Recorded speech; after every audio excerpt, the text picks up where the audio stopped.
so that I can go do what they spent 5 million shillings teaching me to do.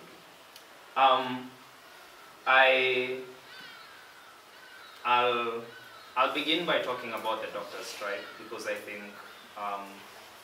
it is my duty to educate people. I feel like because of the kind of work we do, we are treated very differently. And as such, we are like policemen, right? No one imagines doctors as eating. No one imagines doctors who go to the toilet. No one imagines doctors who need to sleep 8 hours to feel rejuvenated just like themselves. No one imagines doctors who get married, who are parents, who have children. You know, all we imagine is a doctor in a white coat taking care of me when I need them to take care of me. And that's fair, you know, because it's a really big world and we can only contain so much information as human beings. And so it's our responsibility then as doctors to speak about ourselves, so that when you need to imagine me different when you come to hospital, you can, right? So we've been on strike for, I think it's 78 days now, 11 weeks, 1 day. And everyone has decided for us that we are on strike for money. And we appreciate the exercise of autonomy to decide for us, but we also feel like it should be a little conscious of what we are saying. And these are our problems. I'll begin with pay, because pay is the biggest deal for people. And so this is why pay is a big deal for doctors. You currently have 5,000 or so doctors in your public service. You have 5,000 other doctors that the government of Kenya invested money to train, treating patients in the United States and in Australia and in the United Kingdom and in Botswana. You have a couple thousand more treating patients in private facilities. The reason all those doctors have left is because they don't feel like they're being compensated fairly for their service. And I use the word compensation very deliberately. You cannot pay a doctor enough. Never kid yourself. So the requirement by the state, a state agency, the Kenya Medical Practitioners and Dentists Board, employed, hired, created by the state, specifies that every time I see a patient, every time I consult for a patient, I should be paid 1,800 shillings. There are doctors, and they are not old, young guys, 2 years, 3 years older than me, who see 100 patients a day. That's 180,000 bob that they are owed if we are to follow what the law requires. Now, lawyers are told never charge below your rate. It is illegal for a lawyer to charge below their rate. It's for our sake that we need more doctors in this country. We are attempting to grow an economy, and we must retain our doctors. Otherwise, people die. And I don't know what people think about that, but people die when there are no doctors.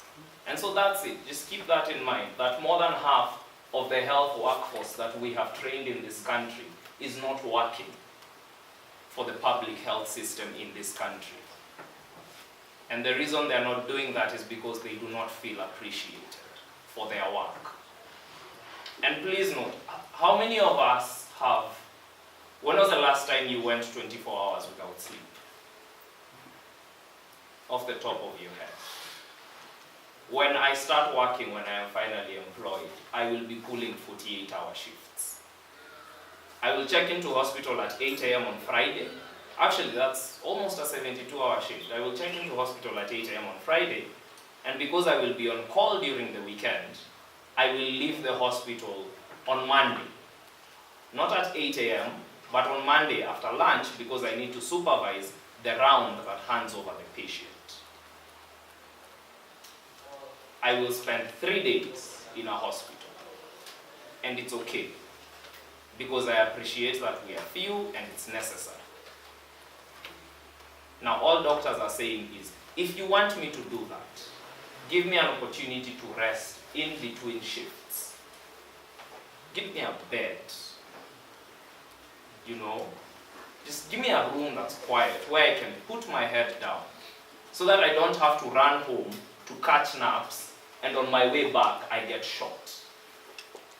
Because doctors have died in the line of duty. Such a simple duty. You know, it doesn't make sense to die in the course of that. I don't know if I should go on, but yeah. So that's basically what you're up against. So the first time I saw a patient die was in the casualty at KNH. A woman had been brought in from Nyeri, Provincial General Hospital. I was in my 4th year of training. She was burnt. Face was burnt, chest was burnt, belly was burnt, arms were burnt. And she had gotten burnt the day before. They had wheeled her into KNH, I think that morning, or sometime like mid-morning. We were seeing her in the afternoon. This is a patient with burns on her face. That means she is an emergency. Because what happens when you inhale hot air is your airway swells because of the injury and it closes. And you literally just stop breathing because there's nowhere for the air to go through. And so she had been brought in, she had gotten burnt the day before,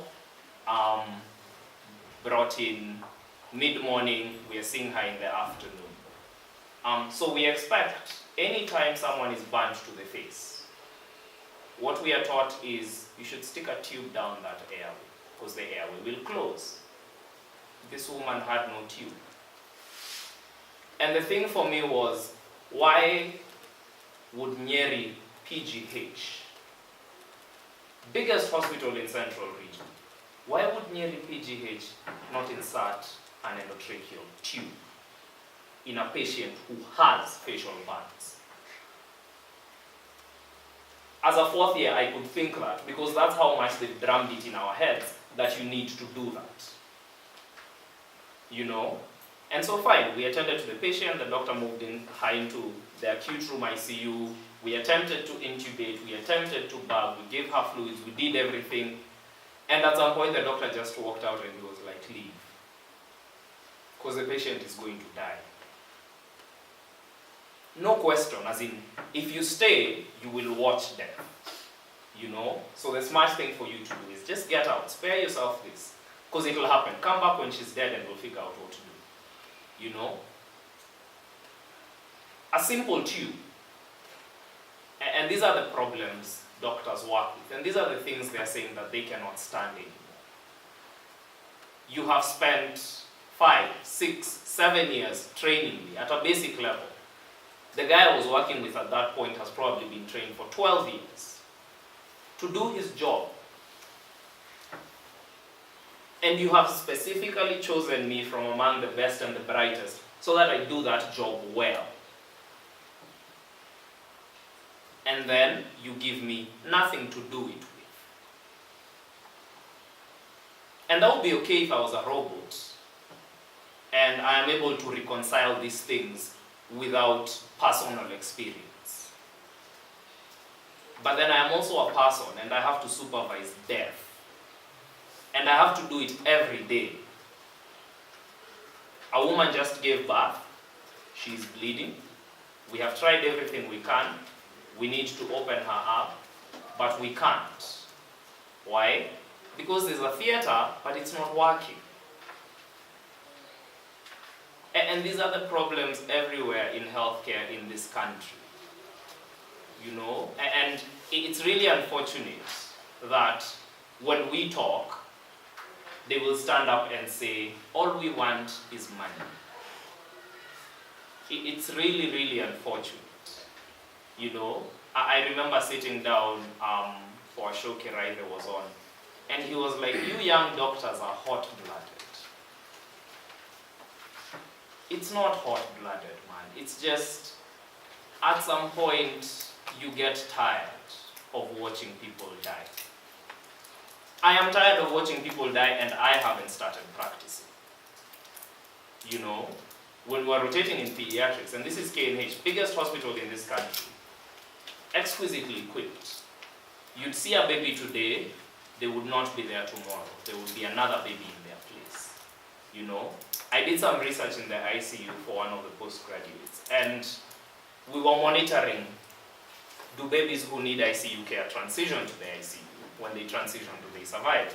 And the thing is, hardly any were making it there. You know, hardly any.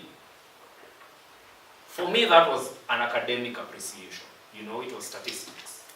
For that doctor who has the skills to save each and every one of those babies, if they had ICU facilities at their disposal, it is not an academic problem. For them, it's personal frustration. It's watching someone get hit by a bus from a kilometer away.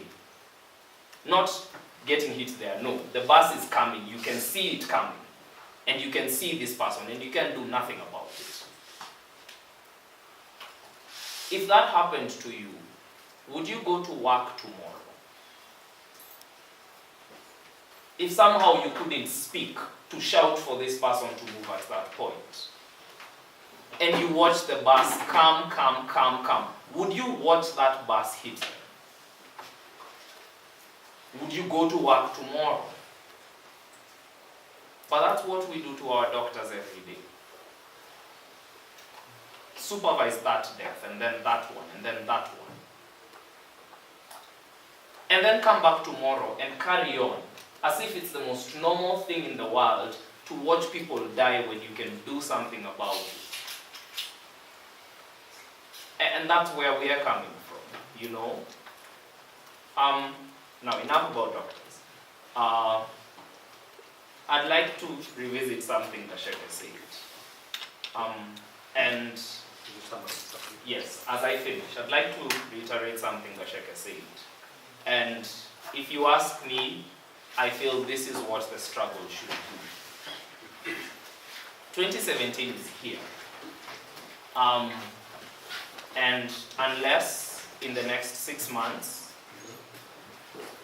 we will seriously, radically transform the thinking of a majority of Kenyans,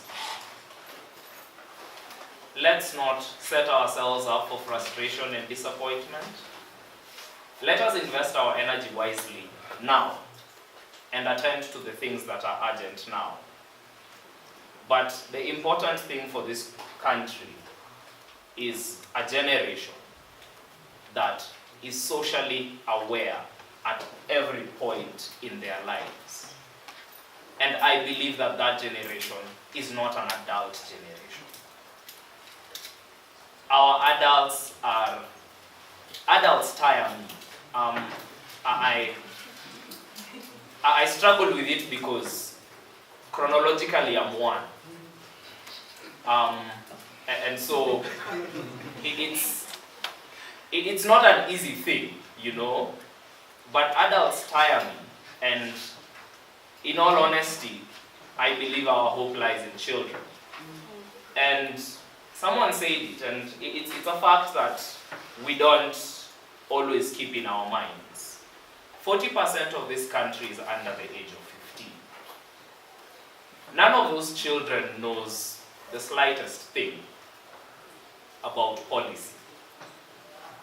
But the fact is, by the time I am 50, they will be in positions to influence policy.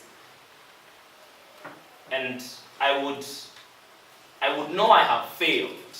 I would know I have become an adult if I am 50 and that generation thinks exactly the way the generation I occupied thought and the generation before me thought. It is those children that we are relying on. Don't kid yourself that you here will exert whatever energies and transform these adults. But those children, how many are they now? 40% of 18 million. 40% of 45 million. How many are those? 18 million people? Yes. It's those 18 million people who will be voting in 15 years. And if we don't reach them, and if we don't instill these things that we will discuss in this room today, if those ideas do not seep into those minds, we are doomed.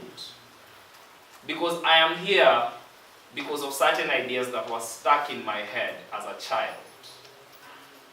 I am not here because of 5 years of medical school. I am not here because of 4 years of high school. I was doomed to be here before I showed up in those spaces. Because I had been taught to think a particular way about human beings and about my world and about fairness. And the adults of this country are not bothered to teach those lessons. Great. Yes, thank you very much. I know